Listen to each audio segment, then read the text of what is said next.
வணக்கங்க. ரீசென்ட்டா ஒரு சீரிஸ் ஆஃப் ட்வீட்ஸ் என் கண்ல பட்டுது. இது வந்து நம்ப ஊர் அரசியல் இல்ல. நம்ப ஊர்லயும் சம்மந்தப்பட்டது. அதனால நம்ப வந்து இத பத்தி பேசலாம்னு நெனச்சேன். சஞ்சீவ் பிக்சந்தானின்னு ஒருத்தரு. அவர் வந்து இன்ஃபோ எட்ஜ் அப்படிங்கிற கம்பெனி நடத்துறாரு. இந்த Naukri.com, Shaadi.com இதெல்லாம் அவர்தான் நெனைக்கிறேன். இந்த சஞ்சீவ் பிக்சந்தானி என்ன பண்ணாருன்னா, ஒரு ட்வீட்ல என்ன சொன்னார்ன்னா, இந்தியாவ 300 வருஷத்துக்கு முன்னாடி ஒரு கம்பெனி ஈஸ்ட் இந்தியா கம்பெனிங்கிறது வந்து கேப்சர் பண்ணிடுச்சு. வியாபாரம் பண்றதுக்கு தான் வந்தாங்க. வியாபாரங்கிற பேர்ல நம்மள கேப்சர் பண்ணிட்டாங்க. இதே மாதிரி Dutch East India company, French East India கம்பெனிலாம் இருந்தது. இவர் வெறும் ஈஸ்ட் இந்தியா கம்பெனியை மட்டும்தான் சொன்னார். இந்த டச் ஈஸ்ட் இந்தியா கம்பெனிங்கிறது தான் உலகத்திலேயே முதல் பப்ளிக்லி லிஸ்டட் கம்பெனி. அந்த கொலோனியலிசம் பீரியட் எல்லாம் போயிடுச்சு. இப்போ பிக்சந்தானி என்ன சொல்றாருன்னா, அதே மாதிரி இப்போ ரீசெண்டாக அமெரிக்காவில் ஒரு ப்ராப்ளம் ஆயிடுச்சுங்க. யார் வேணால் வந்து நீங்கள் எலெக்டட் ஆகி இல்லை அஃபீஷியலாக நீங்கள் போய் கவர்மெண்ட்டில் சேர்ந்து வேலை செய்யலாம். பல பெரிய பெரிய எக்ஸிக்யூட்டிவ்ஸ் ராபர்ட் மெக்னமாராலாம் ஃபோர்ட் மோட்டார் கம்பெனியை விட்டுட்டு போய் அமெரிக்கன் கவர்மெண்ட்டில் சர்வ் பண்ணியிருக்காங்க.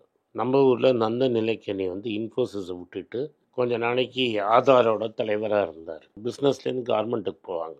இது மாதிரி போகிறவங்கெல்லாம் என்ன பண்ணுவாங்கன்னா, அவங்களோட அஃபீஷியல் கவர்மெண்ட் பதவி இருக்கிற வரைக்கும் அந்த கம்பெனி பதவியை ரிசைன் பண்ணிட்டு போயிடுவாங்க.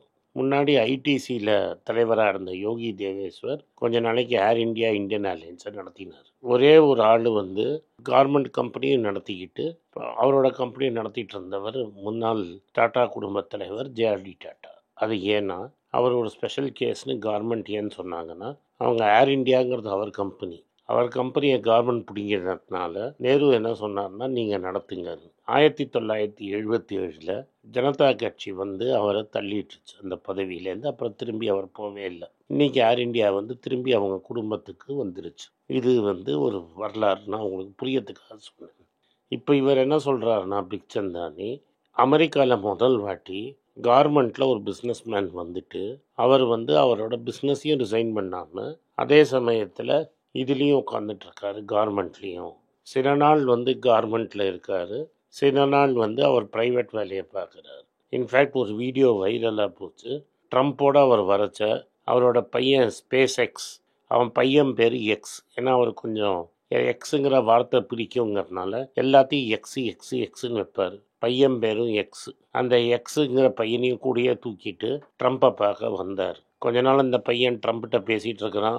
அவர் வந்து அவரை தூக்கி அவரோட தோள் மேலே பற்றி வச்சிருக்கிறாரு. இது எனக்கு எப்படி ஞாபகம் வந்ததுன்னா, ரைஸ் அண்ட் ஃபால் ஆஃப் இதி அமீன் அப்படின்னு ஒரு சினிமா வந்தது. அந்த rise of and fall of Idi அமீனில் அவனோட 6 வயசு குழந்தைக்கு இதி அமீன் வந்து ஃபீல்ட் மார்ஷல் அப்படிங்கிற பட்டத்தை கொடுத்துட்டான். அது ரொம்ப ஃபன்னியாக இருக்கும் அந்த சீன். நீங்கள் தேடி பார்த்தீங்கன்னா உங்களுக்கு நெட்டில் கிடைக்கும். நான் தேடி பார்க்க சொல்கிறேன், கிடைச்சா அதை போட சொல்கிறேன். அதே மாதிரி இவர் என்ன பண்ணுறாருன்னா, பையனை கூட்டிகிட்டு வந்துட்டு பிரசிடென்ஷியல் ஓவல் ஆஃபீஸில் உட்காந்து ட்ரம்ப் என்ன பண்ணுறாருன்னு வேடிக்கை பார்க்குறாரு. நடுவில் இவர் பேசுகிறார். டோஜ் அப்படின்னு ஒரு கவர்மெண்ட் டிபார்ட்மெண்ட் ஆஃப் கவர்மெண்ட் எக்ஸ்பென்ஸ்னு வந்து கவர்மெண்ட் சம்பளத்தெல்லாம் கட் பண்ணிகிட்டே இருக்கிறார். யுஎஸ்ஐயில் கட் பண்ணிட்டாரு. பல ஃபெட்ரல் கவர்மெண்ட் ஆளுங்களை வீட்டுக்கு அனுப்புகிறாரு. இது மாதிரி டிஸ்ரப்டிவாக பல விஷயங்கள் பண்ணுறாரு. ட்ரம்ப் எலெக்ஷன் ஜெயிச்சிருக்காரு, அவர் இதெல்லாம் செய்யலாம். ஆனால் அவர் என்ன சொல்லணும்னா, எலான் மஸ்க் எய்தர் கவர்மெண்ட்டுக்கு வேலை செய்கிறாரு இல்லை ப்ரைவேட்டில் அவரோட கம்பெனிக்கு வேலை செய்கிறாரு. இவரெல்லாம் ஒரு நாள் மண்டே டியூஸ்டே கவர்மெண்ட்டுக்கு வேலை செய்கிறாரு, வெட்னஸ்டே தர்ஸ்டே வந்து ஸ்பேஸ் எக்ஸுக்கு வேலை செய்கிறாரு, இல்லாட்டா டெஸ்லாக்கு வேலை செய்கிறாரு. இதை தவிர வேற ஒரு 4-5 கம்பெனி வச்சிருக்கிறார். இப்போ இது என்ன கேள்வினா, அவர் வந்து ஆல்ரெடி வந்து கவர்மெண்ட்டில் இருந்தார்னா போயிங் அப்படிங்கிற கம்பெனி வந்து நாசாக்கு பல வேலைகள் செஞ்சு கொடுக்குறாங்க. இப்போ இந்த நாசா கம்பெனிக்கு எவ்வளோ போகிறது, கான்ட்ராக்ட் என்ன கிடைக்கிறதுன்னு பார்த்து அந்த கான்ட்ராக்டில் அவரை வந்து கோட் பண்ண வைக்க போகிறாங்க. அப்படின்னு இப்போ அவர் அந்த கணக்கெல்லாம் பார்த்து என்ன ப்ரைஸில் கோட் பண்ணால் ஆர்டர் கிடைக்கும் அப்படிங்கிறது அவருக்கு தெளிவாக தெரிஞ்சிடும். அப்போ வந்து இதில் என்ன சான்டிட்டி இருக்கும், ஒரு சான்டிட்டியும் இருக்காது. கவர்மெண்ட் சான்டிட்டி ஒன்றுமே இருக்காது. அப்போ வந்து மக்கள் வந்து எப்படி நம்புவாங்கன்னு தெரியல. எய்தர் அவர் வந்து ஸ்பேஸ் எக்ஸ் தலைவராக இருக்கணும், இல்லை டெஸ்லா தலைவராக இருக்கலாம், இந்த 2 கம்பெனி தலைவராக இருக்கணும், இல்லை டோஜு தலைவராக இருக்கணும் அப்படிங்கிறது தான் இவரோட வாதம். இது அமெரிக்காவில் நடக்கிறத பற்றி இவர் சொல்கிறார்.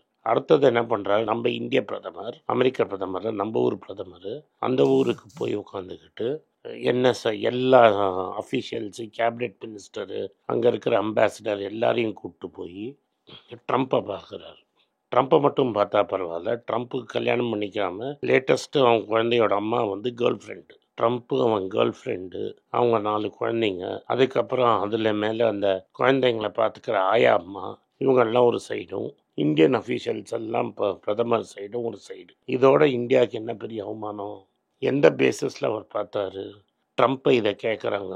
ட்ரம்ப் சார் இந்த எலான் மஸ்க்கு வந்து எந்த பொசிஷனில் வச்சு உங்கள் மோதியை பார்த்தாரான்னு. ட்ரம்ப் என்ன சொல்கிறாருன்னா, எனக்கே தெரியாது எந்த ரோலை வச்சு பார்த்தாரு. அவர் டெஸ்லாவோட தலைவராக பார்த்தாரா, ஸ்பேஸ் எக்ஸோட தலைவராக பார்த்தாரா, இல்லை கவர்மெண்ட் அஃபீஷியலாக பார்த்தாரான்னு எனக்கு தெரியாது. பட் கவர்மெண்ட் தலைவராக பார்க்கறதுக்கு எந்த வேலையும் கிடையாது. அவர் வந்து ஒரு தனிப்பட்ட கம்பெனி அவர் சொந்த பிஸ்னஸ்க்காக பார்த்துருப்பாரு. இப்போ எங்கள் கேள்வி என்னன்னா, அதை ஏன் வந்து கவர்மெண்ட் வந்து எந்த விதத்தில் பார்த்தாரு அப்படின்னு சொல்லலை? இது மாதிரி கேள்விகள் வந்த உடனே நம்ம மோகன்தாஸ் பாய் இருக்கிறாரு, கவர்மெண்ட்டுக்கு கூஜா தூக்குற ஒரு சங்கி, அந்த சங்கி ஓடி வந்து இல்லை அவர்கிட்ட மிலிட்ரி கிடையாது, ஆர்மி கிடையாது, அதனால ஈஸ்ட் இந்தியா கிடையாதுங்கிறாரு. அது அந்த காலம், இது இந்த காலம், உனக்கு ஆர்மிலாம் வேணாம்.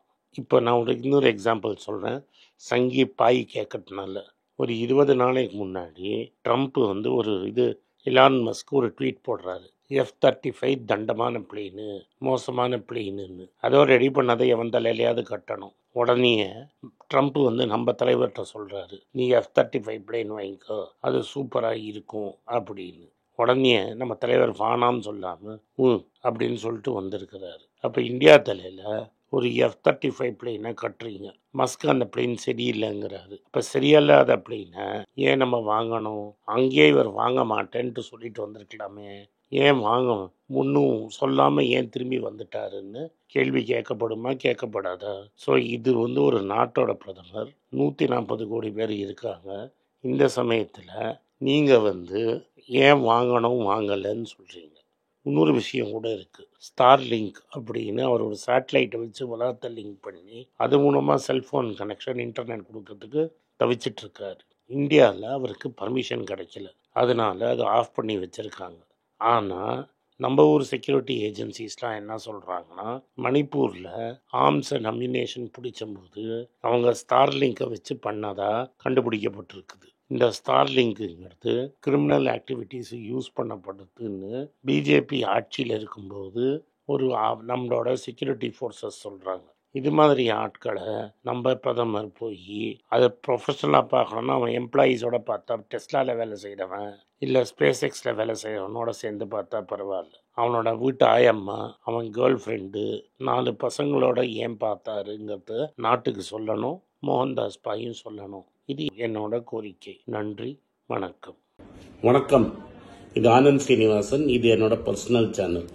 மணி பேச்சுக்கு தனியாக ஒரு சேனல் இருக்குது, அது டெலிகிராஃப் சேனல். இது என்னோட பர்சனல் சேனல். நான் என்ன நினைக்கிறேன், நான் வந்து தத்துவ பேச்சை பற்றி என்ன பேசுகிறேன், நான் வந்து பொருளாதாரத்தை பற்றி என்ன நினைக்கிறேன், ஜென்ரல் பொருளாதாரத்தை பற்றி நினைக்கிறேன், என் ஐடியாலஜியை பற்றி நான் என்ன நினைக்கிறேன், என்னோடய ஃபிலாசபி, என்னோட நம்பிக்கை, ரமண மகரிஷி, சார்லி மங்கர் பற்றிலாம் என்ன நினைக்கிறேன்னு இதில் பேசுவேன். இதில் வீடியோ அப்டேட் அப்பப்போ வரும்.